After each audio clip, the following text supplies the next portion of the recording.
Baik teman-teman, kami dari kelompok 7 akan membahas tentang akhlak dalam Islam terhadap Allah, Rasul, orang tua, dan lingkungan. Nah, akhlak itu sendiri artinya adalah tingkah laku. Nah, akhlak itu berasal dari bahasa Arab, yaitu khuluq, yang artinya tingkah laku, perbuatan, bahkan tabiat seseorang. Nah, teman-teman, akhlak itu sangat istimewa sampai Nabi Muhammad SAW diutus untuk menyempurnakan akhlak manusia. Teman-teman, kalian tahu nggak kalau akhlak itu ada dua?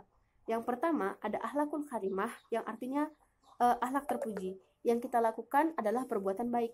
Nah, yang kedua ada akhlakul mazmumah. Akhlakul mazmumah ini adalah akhlak tidak terpuji, akhlak tercela. Contohnya saja ketika kita tidak mentaati perintah Allah seperti melawan orang tua, itu adalah akhlakul mazmumah. Nah, teman-teman, dalam Islam juga banyak penerapan akhlak, terutama dalam kehidupan sehari-hari. Yang pertama itu adalah akhlak kepada Allah. Nah, akhlak kepada Allah ini telah dibahas dalam Al-Quran sedetail-detailnya, terutama dalam surah Al-Bayyinah ayat 7. Nah, teman-teman, dalam Islam, ketika kita berakhlak kepada Allah, yaitu kita mentauhidkan dan hanya menyembah Allah, beribadah kepadanya. Bentuk akhlak kepada Allah ada 6. Yang pertama, mentaati perintahnya. Mentaati perintahnya ini seperti kita tidak melanggar apa yang menjadi larangan Allah, itulah mentaati perintahnya. Yang kedua, beribadah seperti sholat. Yang ketiga, berzikir. Yang keempat, bertawakal. Nah, tawakal ini adalah kita berserah diri kepada Allah. Nah, yang kelima ada tawaduk, yaitu kita berendah hati. Karena orang yang rendah hati akan selalu bersama Allah. Ya, yang keenam adalah ridho terhadap ketentuan Allah. Mengapa kita harus ridho terhadap ketentuan Allah? Karena segala yang Allah tentukan dalam hidup kita itu telah tertulis di Lauhul Mahfuz. Jadi kita harus ridho dengan apa yang telah Allah beri kepada kita. Di sini saya akan menjelaskan mengenai akhlak dalam Islam terhadap Rasul. Akhlak Rasulullah perlu dipelajari agar dapat diikuti dan diteladani dalam kehidupan sehari-hari. Dari ayat-ayat Al-Quran yang ada, maka dapat dikatakan bahwa segala sesuatu yang bersumber dari Rasulullah SAW, baik ucapan, perbuatan, maupun penetapan beliau memiliki kedudukan yang sangat agung dalam Islam. Ada 5 poin penting yang harus kita taati atau harus kita tiru dari baginda Rasul kita, Nabi Muhammad SAW. Yang pertama, menjadikan Allah dan Nabi Muhammad sebagai tujuan hidup. Yang kedua, bagaimana kita beriman kepada Nabi Muhammad SAW. Maksudnya di sini itu ialah bagaimana cara kita untuk beriman kepada Nabi. Dan yang ketiga, mencintai Nabi Muhammad SAW di atas segala-galanya. Yang keempat, taat kepada Nabi Muhammad SAW. Yang kelima, mengikuti Rasulullah Muhammad SAW. Maksud dari mengikutinya di sini ialah kita harus mengikuti segala bentuk sunnah-sunnah yang telah diajarkan kepada umatnya terdahulu, kemudian kita terapkan di kehidupan kita sekarang hingga nanti. Selanjutnya, akhlak terhadap lingkungan. Apa itu lingkungan? Lingkungan adalah segala sesuatu yang ada di sekitar manusia dan mempengaruhi kehidupan manusia. Lalu, bagaimanakah akhlak manusia terhadap lingkungan? Allah mewajibkan manusia untuk mengenal dan menjaga lingkungan alam, karena manusia telah diberikan oleh Allah berupa kemampuan untuk mengelola alam semesta ini.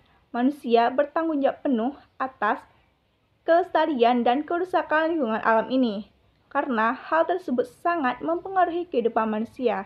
Lingkungan alam yang lestari akan memberikan kemakmuran bagi manusia, dan sebaliknya, lingkungan alam yang rusak akan memberikan kesengsaraan bagi manusia, seperti terjadinya longsor, banjir, dan sebagainya. Oleh karena itu, pelestarian alam ini wajib dilaksanakan oleh semua lapisan masyarakat, bangsa, dan negara. Kita wajib menjaga lingkungan alam ini agar tetap sehat dan sejahtera, sesuai dengan ajaran Islam. Tentang akhlak kepada kedua orang tua dalam Islam. Nah, akhlak seorang anak terhadap orang tua dalam Al-Quran menjelaskan bahwa seorang anak harus berbuat baik kedua orang tuanya dalam keadaan bagaimanapun dan tidak boleh sesekali mengimbangi ketidakbaikan perbuatan atau perkataan dari kedua orang tuanya kepadanya. Berbakti kepada orang tua merupakan salah satu yang amalannya termasuk yang paling dicintai oleh Allah sesuai dalam hadis yang diriwayatkan oleh Bukhari dan Muslim yang artinya adalah, aku bertanya kepada Rasulullah Shallallahu Alaihi Wasallam, amal apakah yang paling dicintai oleh Allah Azza wa Jalla? Kemudian beliau menjawab, yaitu sholat pada waktunya. Kemudian aku bertanya, apa lagi? Beliau menjawab, berbakti kepada orang tuamu. Lalu aku mengatakan, kemudian apa lagi? Lalu beliau Shallallahu Alaihi Wasallam menjawab, jihad di jalan Allah Subhanahu Wa Taala. Hadis riwayat Bukhari dan Muslim. Nah, seperti yang kita ketahui bersama, surga berada di bawah telapak kaki ibu. Hal ini sudah semestinya, mengingat betapa besarnya pengorbanan seorang ibu kepada anaknya, mulai dari mengandung, melahirkan, menyusui, merawat hingga anaknya besar. Sudah selayaknya kita sebagai anak harus berbakti kepada ibu kita dan kedua orang tua kita. Ibu kita merupakan adalah orang yang paling harus kita berbakti kepadanya.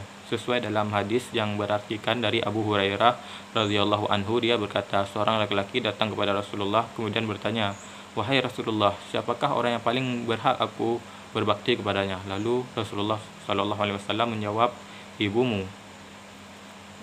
Siapakah orang yang paling Kemudian siapa? Kata pemuda tersebut.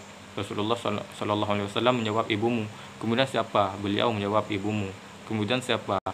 Lalu beliau menjawab, "Ayahmu." Hadis riwayat Bukhari dan Muslim.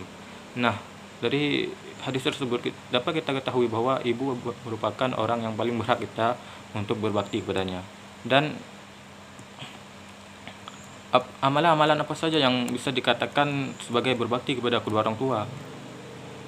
Di antaranya ialah berbuat baik terhadap kedua orang tua kita, berbicara dengan nada yang lemah lembut dan tidak kasar kepada kedua orang tua kita, menuruti semua perintah orang tua kita selama tidak dalam kemaksiatan. Yang keempat, mendoakan hal-hal baik kepada kedua orang tua kita dan membantu mereka dengan harta atau finansial maupun dengan tenaga atau sebagainya. Nah, lantas apabila kedua orang tua kita sudah tiada, bagaimana cara kita untuk berbakti kepada mereka berdua? Yaitu bisa dengan membaca doa kepada kedua orang tua kita dan bersedekah atas nama kedua orang tua kita, menyebarkan ilmu yang bermanfaat dan melunasi kedua hutang orang tua kita.